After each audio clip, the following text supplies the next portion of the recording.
রাতভর প্রবল বর্ষণের জেরে জলোচ্ছ্বাস ঘটল মালবাজারের লিস নদীতে।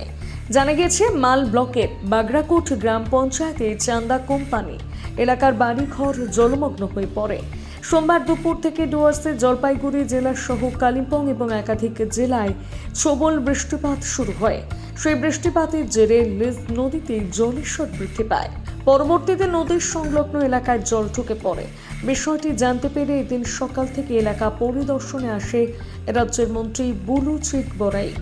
জলপাইগুড়ি থেকে আমাদের প্রতিনিধি আবির সরাসরি রয়েছে। কি জানাচ্ছে আবির, শোনাবো। রাতভর অবিরাম বৃষ্টি, সেই বৃষ্টির জেরে কিন্তু উত্তরবঙ্গের সবকটি নদী ফুঁসছে।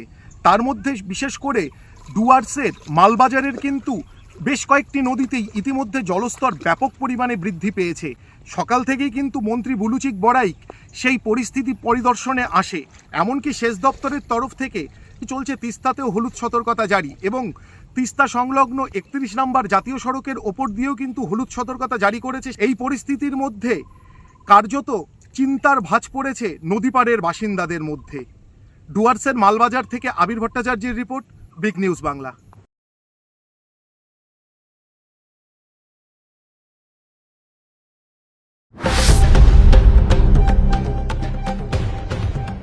রাতভর প্রবল বর্ষণের জেরে জলোচ্ছ্বাস ঘটল মালবাজারের লিস নদীতে। জানা গেছে, মাল ব্লকের বাগরাকোট গ্রাম পঞ্চায়েতে চান্দা কোম্পানি এলাকার বাড়িঘর জলমগ্ন হয়ে পড়ে। সোমবার দুপুর থেকে ডুয়ার্সে জলপাইগুড়ি জেলা সহ কালিম্পং এবং একাধিক জেলায় প্রবল বৃষ্টিপাত শুরু হয়। সেই বৃষ্টিপাতের জেরে লিস নদীতে জলস্রোত বৃদ্ধি পায়। পরবর্তীতে নদীর সংলগ্ন এলাকায় জল ঢুকে পড়ে। বিষয়টি জানতে পেরে এদিন সকাল থেকে এলাকা পরিদর্শনে আসে রাজ্যের মন্ত্রী বুলুচিক বরাইক। জলপাইগুড়ি থেকে আমাদের প্রতিনিধি আবির সরাসরি রয়েছে। কি জানাচ্ছে আবির, শোনাবো। রাতভর অবিরাম বৃষ্টি, সেই বৃষ্টির জেরে কিন্তু উত্তরবঙ্গের সবকটি নদী ফুঁসছে।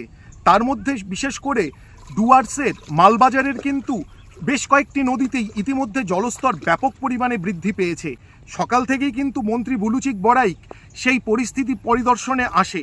এমনকি সেচ দপ্তরের তরফ থেকে চলছে তিস্তাতেও হলুদ সতর্কতা জারি, এবং তিস্তা সংলগ্ন 31 নম্বর জাতীয় সড়কের ওপর দিয়েও কিন্তু হলুদ সতর্কতা জারি করেছে। এই পরিস্থিতির মধ্যে কার্যত চিন্তার ভাঁজ পড়েছে নদীপাড়ের বাসিন্দাদের মধ্যে।